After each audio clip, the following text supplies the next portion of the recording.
George. Orwell. 1984. Read by Peter Tucker. Section 1 of 1984 by George Orwell. This legamus recording may be distributed and adapted freely for any purpose. Part 1, Chapter 1. It was a bright cold day in April, and the clocks were striking 13. Winston Smith, his chin nuzzled into his breast in an effort to escape the vile wind, slipped quickly through the glass doors of Victory Mansions, though not quickly enough to prevent a swirl of gritty dust from entering along with him. The hallway smelt of boiled cabbage and old rag mats. At one end of it a coloured poster, too large for indoor display, had been tacked to the wall.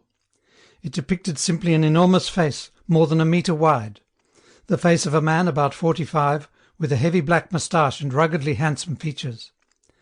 Winston made for the stairs. It was no use trying the lift. Even at the best of times it was seldom working, and at present the electric current was cut off during daylight hours. It was part of the economy drive in preparation for Hate Week. The flat was 7 flights up, and Winston, who was 39 and had a varicose ulcer above his right ankle, went slowly, resting several times on the way. On each landing opposite the lift shaft, the poster with the enormous face gazed from the wall. It was one of those pictures which are so contrived that the eyes follow you about when you move. "Big Brother is watching you," the caption beneath it ran. Inside the flat a fruity voice was reading out a list of figures which had something to do with the production of pig iron. The voice came from an oblong metal plaque like a dulled mirror which formed part of the surface of the right-hand wall.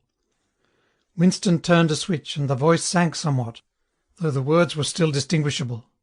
The instrument, the telescreen it was called, could be dimmed, but there was no way of shutting it off completely. He moved over to the window. A smallish, frail figure, the meagreness of his body merely emphasized by the blue overalls which were the uniform of the party. His hair was very fair, his face naturally sanguine, his skin roughened by coarse soap and blunt razor blades and the cold of the winter that had just ended. Outside, even through the shut window-pane, the world looked cold.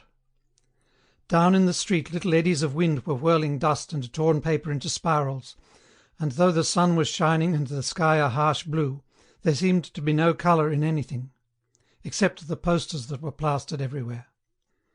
The black moustachioed face gazed down from every commanding corner. There was one on the house front immediately opposite. "Big Brother is watching you," the caption said, while the dark eyes looked deep into Winston's own.